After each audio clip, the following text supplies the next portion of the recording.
পদ্মজা পর্ব ৩৭। লেখিকা ইলমা বেহরোজ। আমি আছি আপনাদের সাথে নৌসিন পারভিন। মদন কিছুতেই যাচ্ছে না, আর পদ্মজা অন্দরমহলের ভিতর ঢুকতেই চাইছে না। সে বারবার বলছে, আমি একটু হাঁটবো এখানে, আপনি যান। রাইতের বেলা একলা থাকবেন, আমার কাম আপনারে দেইখা রাখা। এদিকে তো আলো জ্বলছে, উনিও আসবেন এখন, আপনি যান। আর আপনার পা তো কাদা মাখা, বেশিক্ষণ এভাবে না থেকে ধুয়ে আসুন।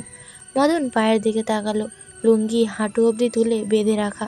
সে হেসে বলল, আচ্ছা তাহলে আমি ধুইয়া আইতাছি, বেশিক্ষণ লাগবো না। আচ্ছা আসুন। মদন চলে যেতেই পদ্মজা ফোঁস করে নিঃশ্বাস ফেলল। গলার মাঝে যেন কাঁটা বিঁধেছিল। বাড়ির পিছনে যাওয়ার জন্য পা বাড়াতেই দেখতে পেল আমিরকে। আমির আলোক ঘর পেরিয়ে এদিকেই আসছে। পদ্মজা আর দূরে দাঁড়াতে পারল না, অলোক ঘরের দিকে চেয়ে রইল। আমির পদ্মজাকে দেখতে পেয়ে লম্বা করে হাসল, বলল, পদ্মাবতী, কি আমার জন্য অপেক্ষা করছে? বোধ হয় করছি। আমির ভ্রুকুটি করে বলল, বোধ হয় কেন? ঘরে একা ভালো লাগছিল না, তাই হাঁটতে বের হয়েছিলাম। আপনি নামাজ পড়েছেন? এই যে মাথায় টুপি, মসজিদ থেকে আসলাম। পদ্মজা আর চোখে অন্দরমহলের ডান দিকে তাকায়, সেখানে কি সে যেতে পারবে না? পদ্মজা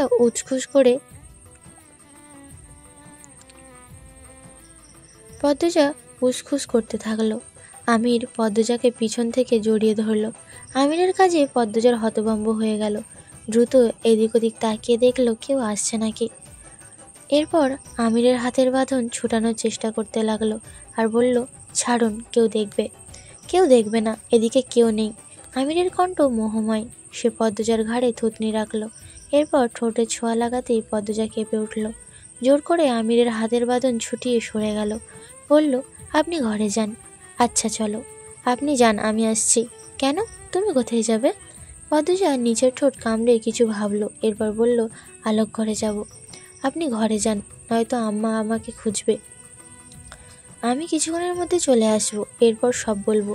আরে কি করবে বলবে তো, আপনি যান না। পদ্মজা ঠেলে আমিরকে অন্দরমহলের দিকে পাঠালো। আমির অসহায় মুখ করে জিজ্ঞাসা করলো, আমিও থাকি? আপনি ঘরে গিয়ে বসবেন, আর আমি চলে আসব। পদ্মজার অনুরোধ ফেলা যাচ্ছে না। আমির না চাইতেও অন্দরমহলে চলে গেল। পদ্মজা এক নিঃশ্বাসে দৌড়ে অন্দরমহলের ডান পাশে চলে আসে। সঙ্গে সঙ্গে রানীর মুখোমুখি হয়। রানী ও পদ্মজা একসাথে কেঁপে উঠল। দুজন অপ্রস্তুত হয়ে পড়ে।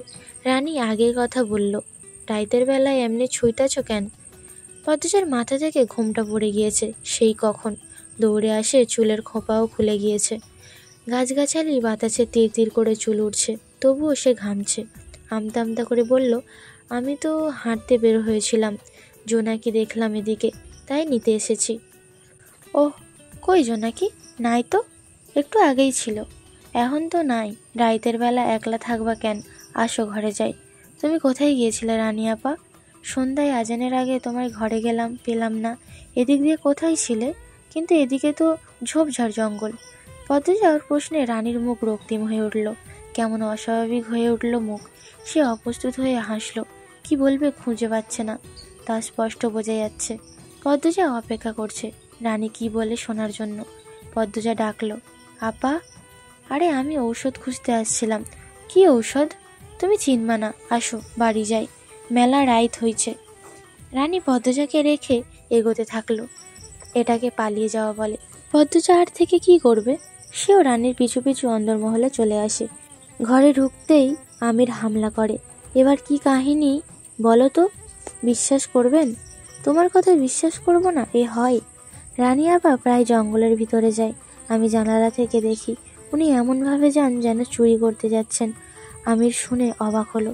সে চাপা স্বরে প্রশ্ন করলো, সত্যি? প্রায়ই যাই, আমি সত্যি বলছি। আমির চিন্তিত হয়ে কিছু ভাবে, কপালের চামড়া কুঁচকে গিয়েছে। গভীর ভাবনায় বিভোর সে। পদ্মজা বলল, আমি আজ অনুসরণ করে জঙ্গল অবধি গিয়েছিলাম। মদন ভাইয়ার জন্য ভেতরে ঢুকতে পারিনি। এরপর আপনি এলেন, পরে আবার যেতে চেয়েছি, কিন্তু ততক্ষণে রানী আপা চলে এসেছে। সরাসরি প্রশ্নও করেছি, কিন্তু জঙ্গলে গিয়েছিল। বলল ঔষধ আনতে, মানে কোনো ঔষধপাতি। কিন্তু আমার বিশ্বাস হয়নি। প্রায়ই কেন কেউ ঔষধপাতি আনতে যাবে, আবার ভোরে আর রাতে। পদ্মজা একদমে কথাগুলো বলল। আমির বলল, আব্বাকে বলতে হবে। আগে শুনুন, বলো। এখন কাউকে বলবে না। বলা উচিত। ব্যাপারটা জটিল মনে হচ্ছে। আমরা আগে বের করি কি হয়েছে, কি করতে যাই, এরপর নিজেরা সমাধান করতে পারলে করব, নয়তো বড়দের বলবো। যদিও আমরা নিশ্চিত না কোনো সমস্যা আছে কি না। অবশ্যই সমস্যা আছে, তুমি জানো।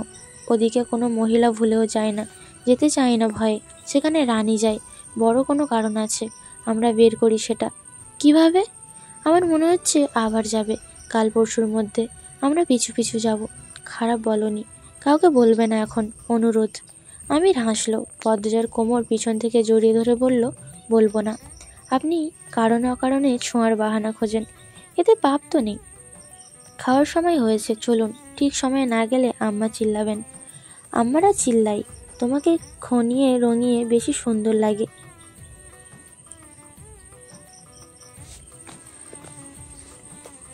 তোমাকে খয়েরি রঙে বেশি সুন্দর লাগে। আমি তো খয়েরি শাড়ি পরিনি। পুরো কথা বলতে দাও। আচ্ছা বলুন। আর কালো রঙে আবেদনময়ী লাগে, আকর্ষণীয়। আমির ফিসফিসিয়ে কথাটা বলল। পদ্মজার কানে ঘাড়ে আমিরের নিঃশ্বাস ছিটকে পড়ে। সে ঘুরে আমিরের দিকে তাকায়, আবার চোখ সরিয়ে নিয়ে বলল, আপনি সব সময় আকর্ষণীয়।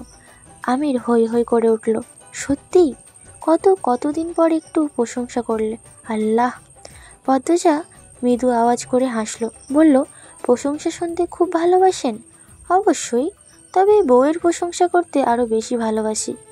আমির আরও শক্ত করে পদ্মজার কোমর আঁকড়ে ধরল। পদ্মজা আমিরের 2 হাত ধরে বলল, আপনি সব সময় এত শক্ত করে কেন ধরেন? গায়ের জোর দেখান? কেন, ভালো লাগে না? মোটেও না, আদর করে ধরবেন। আমির হাতের বাঁধন কোমল করে দিল। লজ্জায় ছিটে ফোঁটাও গিলে ফেলেছে দেখছি। বিয়ের এতদিন পরও কোনো মানুষটা লজ্জা পায় আমাকে দেখাবেন? আমি এত ভং করতে পারবো না। কি ঝাঁজ কথায়। এবার ছাড়ুন, ইচ্ছে হচ্ছে না। আবার শক্ত করে ধরেছেন। যদি দৌড়ে পালাও? পালিয়ে যাব আর কোথায়? আমির পদ্মজাকে নিজের দিকে ফিরিয়ে এক হাতে কোমর চেপে ধরল। তখনই লতিফা হুড়মুড়িয়ে ঘরে ঢোকে। পদ্মজা আমির দুজন দুদিকে ছিটকে যায়। আমির ধমকে উঠল, লতু, কতবার বলেছি না বলে ঘরে ঢুকবি না? আমাদের তো নতুন বিয়ে হয়েছে নাকি? পদ্মজা খেয়াল করে আমির কথাগুলো রাগে বলার চেষ্টা করলেও রাগের মতো হয়নি। পদ্মজার হাসি পেল। লতিফার মুখের অবস্থা দরজায় চিপাই পড়ার মতো। সে আমিরকে ভীষণ ভয় পায়। কাঁচুমাচু হয়ে বলল, খালাম্মা খাইতে যাইতে বলল। এই পর্যন্তই ছিল আমি পদ্মজা পর্ব 37। পরবর্তী পর্বগুলো শোনার জন্য চ্যানেলেই চোখ রাখুন। সবাই ভালো থাকবেন, সুস্থ থাকবেন।